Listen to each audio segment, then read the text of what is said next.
নমস্কাৰ সকলোকে স্বাগতম জনাইছো আসাম কেৰিয়াৰ পইণ্ট ইউটিউব চেনেলটোলৈ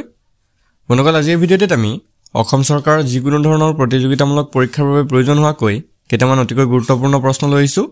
এই প্ৰশ্নসমূহ আপোনালোকৰ আগন্তুক পৰীক্ষাৰ বাবে অতিকৈ সহায়ক হ'ব পাৰে সেয়ে প্ৰতিটো প্ৰশ্ন আপোনালোকে ভালদৰে মনত ৰাখিবলৈ চেষ্টা কৰিব আজি ভিডিঅ'ৰ প্ৰথম কোৱেশ্যনটো হৈছে হু design the Indian parliament in new Delhi নতুন দিল্লীত ভাৰতীয় সংসদৰ ডিজাইন কোনে কৰিছিল Correct answer is option C, Edwin Landseer Lutyens. Next question to hoise, on which date is Hindi Divas celebrated in India? Bharatot Hindi Divas kun tarikhe udjapon kora hoy? Uttor is option A, 14 September. 14 September tarikhe Bharatot Hindi Divas palan kora hoy. Next question to hoise, which state in India has the highest literacy rate? ভাৰতৰ কোনখন ৰাজ্যত সাক্ষৰতাৰ হাৰ সৰ্বাধিক correct answer is option B Kerala ভাৰতৰ কেৰালাত সাক্ষৰতাৰ হাৰ সৰ্বাধিক বন্ধুসকল আপোনালোকে মনত ৰাখি থব কেৰালাৰ সাক্ষৰতাৰ হাৰ হৈছে 94% নেক্সট কোৱেশ্যনটো হৈছে which state is known as India's spice garden কোনখন ৰাজ্য ভাৰতৰ মছলা উদ্যান বুলি জনা যায়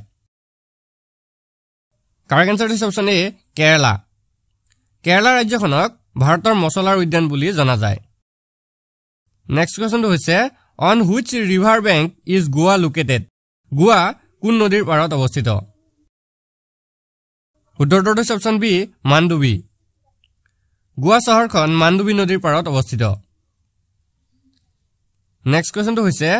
in which year did India win its first Olympic gold medal in hockey ভাৰতে কিমান সনত অলিম্পিকত হকি খেলত প্ৰথমবাৰৰ বাবে স্বৰ্ণ পদক লাভ কৰিছিল correct answer is option B 1928 ভাৰতে 1928 সনত প্ৰথমবাৰৰ বাবে অলিম্পিক হকিত স্বৰ্ণ পদক লাভ কৰিছিল নেক্সট কোৱেশ্যনটো হৈছে which is India's first artificial satellite ভাৰতৰ প্ৰথম কৃত্ৰিম উপগ্ৰহ কোনটো correct answer is option B Aryabhata ভাৰতৰ প্ৰথম কৃত্ৰিম উপগ্ৰহটো হৈছে আৰ্যভট্ট 1975 চনৰ 19 এপ্ৰিল তাৰিখে এই উপগ্ৰহটো ভাৰতে উৎক্ষেপণ কৰিছিল আপোনালোকে এই কথাটো মনত ৰাখি থব নেক্সট কোৱেশ্যনটো হৈছে which is the largest freshwater lake in India ভাৰতৰ আটাইতকৈ ডাঙৰ মিঠা পানীৰ হ্ৰদ কোনটো correct answer is option A বুলৰ লেক ভাৰতৰ আটাইতকৈ ডাঙৰ মিঠা পানীৰ হ্ৰদটো হৈছে বুলৰ হ্ৰদ আৰু এই হ্ৰদটো কাশ্মীৰত অৱস্থিত নেক্সট কোৱেশ্যনটো হৈছে which wildlife sanctuary in India was declared the first national park ভাৰতৰ কোনখন বন্যপ্ৰাণী অভয়াৰণ্য প্ৰথম ৰাষ্ট্ৰীয় উদ্যান হিচাপে ঘোষণা কৰিছিল correct answer is option D Jim Corbett national park Jim Corbett ৰাষ্ট্ৰীয় উদ্যানক ভাৰতৰ প্ৰথম ৰাষ্ট্ৰীয় উদ্যান হিচাপে ঘোষণা কৰা হৈছিল 1936 চনত ভাৰতৰ প্ৰথমখন ৰাষ্ট্ৰীয় উদ্যান জিম কৰবেটক ৰাষ্ট্ৰীয় উদ্যান হিচাপে প্ৰতিষ্ঠা কৰা হয় নেক্সট কোৱেশ্যনটো হৈছে which agreement signed at the end of India Pakistan War of 1971 1971 চনৰ ভাৰত পাকিস্তান যুদ্ধৰ শেষত কোনখন চুক্তি স্বাক্ষৰিত হৈছিল correct answer is option A Shimla agreement 1971 চনৰ ভাৰত পাকিস্তান যুদ্ধৰ শেষত চিমলা চুক্তিখন স্বাক্ষৰিত হৈছিল এই চুক্তিত পাকিস্তানৰ ৰাষ্ট্ৰপতি জুলফিকৰ আলী ভুট্টো আৰু ভাৰতৰ প্ৰধানমন্ত্ৰী ইন্দিৰা গান্ধীয়ে স্বাক্ষৰ কৰিছিল নেক্সট কোৱেশ্যনটো হৈছে which dynasty built the Golconda Fort in the 13th century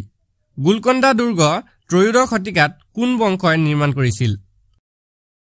correct answer is option এ কাকতীয়া বংশই ত্ৰয়োদশ শতিকাত গোলকণ্ডা দুৰ্গ নিৰ্মাণ কৰিছিল নেক্সট কোৱেশ্যনটো হৈছে who was the first education minister to be awarded the Bharat Ratna Bharat Ratna বঁটাৰে সন্মানিত হোৱা প্ৰথম শিক্ষামন্ত্ৰী কোন আছিল correct answer is option B Abul Kalam Azad Bharat Ratna বঁটাৰে সন্মানিত হোৱা প্ৰথম শিক্ষামন্ত্ৰী গৰাকী আছিল মৌলানা আবুল কালাম আজাদ বন্ধুসকল আপোনালোকে মনত ৰাখি থব তেওঁ এই বঁটাটো 1992 চনৰ মৰণোত্তৰভাৱে প্ৰদান কৰা হৈছিল নেক্সট কোৱেশ্যনটো হৈছে Rabindranath Tagore won the Nobel prize for which book in 1913 Rabindranath ঠাকুৰে 1913 চনত কোনখন গ্ৰন্থৰ বাবে নোবেল বঁটা লাভ কৰিছিল correct answer is option D Gitanjali বন্ধুসকল আপোনালোকে মনত ৰাখি থব ৰবীন্দ্ৰনাথ ঠাকুৰে 1912 চনত লণ্ডনত প্ৰকাশিত গীতাঞ্জলি সংকলনৰ বাবে 1913 চনত সাহিত্যৰ নোবেল বঁটা লাভ কৰিছিল নেক্সট কোৱেশ্চনটো হৈছে who is known as the father of the Indian Green Revolution ভাৰতীয় সেউজ বিপ্লৱৰ পিতৃ হিচাপে কাক জনা যায় correct answer is option C M S. Swaminathan M S. স্বামীনাথনক ভাৰতীয় সেউজ বিপ্লৱৰ পিতৃ হিচাপে জনা যায় নেক্সট কোৱেশ্চনটো হৈছে which one is the oldest mountain range in India ভাৰতৰ আটাইতকৈ পুৰণি পৰ্বতমালা কোনটো या শুদ্ধটো অপশন বি আৰাৱলী আৰাৱলী পৰ্বতমালাটো হৈছে ভাৰতৰ আটাইতকৈ পুৰণি পৰ্বতমালা এই আৰাৱলী পৰ্বতমালা ৰাজস্থান আৰু হাৰিয়ানাৰ মাজত অৱস্থিত নেক্সট কোৱেশ্চনটো হৈছে which one is the longest river in south india দক্ষিণ ভাৰতৰ আটাইতকৈ দীঘল নদী কোনখন শুদ্ধটো অপশন ডি গোদাবৰী গোদাবৰী নদীখন হৈছে দক্ষিণ ভাৰতৰ আটাইতকৈ দীঘল নদী নেক্সট কোৱেশ্চনটো হৈছে where is the headquarter of Indian Railway is located ভাৰতীয় ৰেলৱেৰ মুখ্য কাৰ্যালয় ক'ত অৱস্থিত শুদ্ধটো অপশন এ দিল্লী ভাৰতীয় ৰেলৱেৰ মুখ্য কাৰ্যালয় নতুন দিল্লীত অৱস্থিত নেক্সট কোৱেশ্চনটো হৈছে where the headquarters of life insurance of India is located ভাৰতীয় জীৱন বীমা অৰ্থাৎ LICৰ মুখ্য কাৰ্যালয় ক'ত অৱস্থিত correct answer is option D Mumbai ভাৰতীয় জীৱন বীমা অৰ্থাৎ LICৰ মুখ্য কাৰ্যালয় মুম্বাইত অৱস্থিত নেক্সট কোৱেশ্চনটো হৈছে question number 19 who is the first Indian woman to climb Mount Everest with prosthetic legs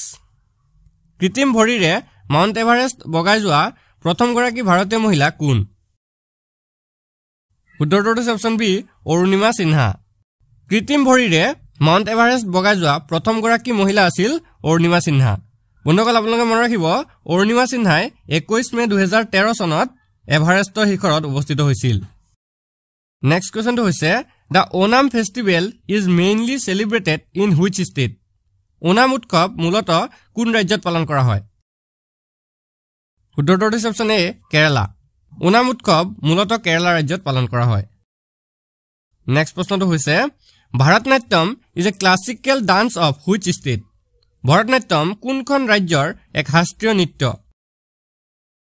শুদ্ধটো option A Tamil Nadu Bharatanatyam হৈছে তামিলনাডু ৰাজ্যৰ এক শাস্ত্ৰীয় নৃত্য নেক্সট প্ৰশ্নটো হৈছে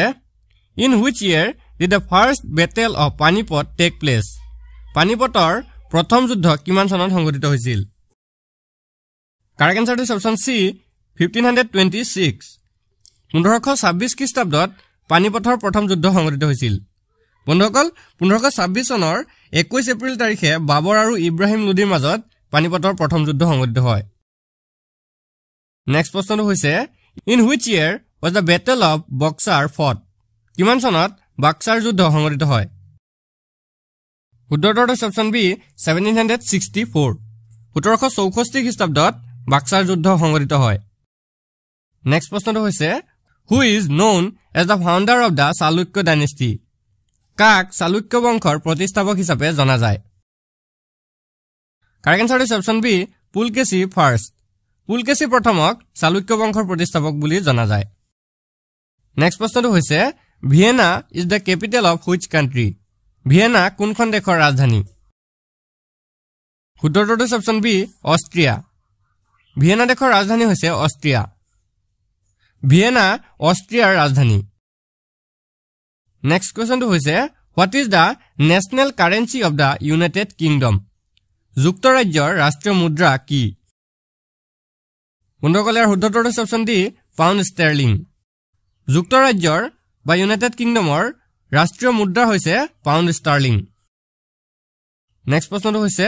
after what age do Supreme Court জাজ ৰিটায়াৰ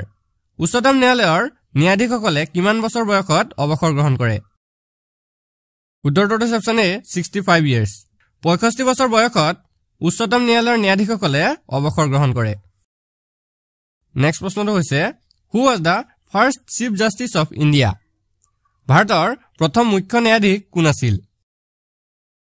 শুদ্ধৰটো হৈছে অপচন বি H.J. কেনিয়া ভাৰতৰ প্ৰথম মুখ্য ন্যায়াধীশ আছিল H.J. Kenya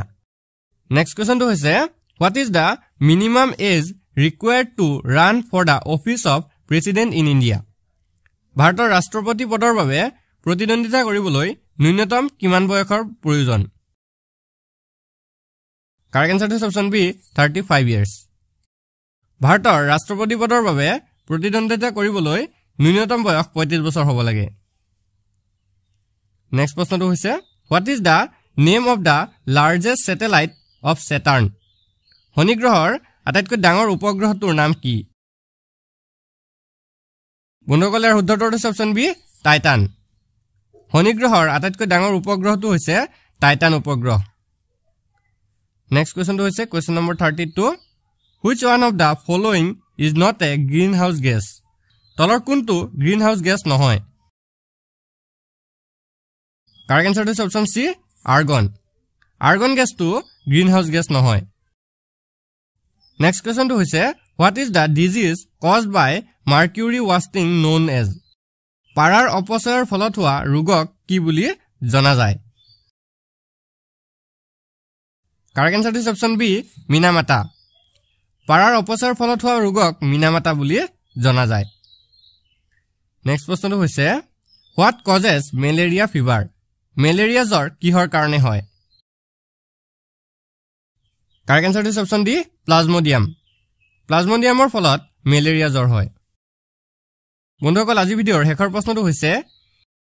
in which part of the body lipid digestion takes place শৰীৰৰ কোনটো অংশত লিপিড পাচন সংঘটিত হয় কাৰেক্ট এনসাৰটো হৈছে অপচন বি স্মল ইন্টেষ্টাইন শৰীৰৰ ক্ষুদ্ৰান্তত লিপিড পাচন সংঘটিত হয়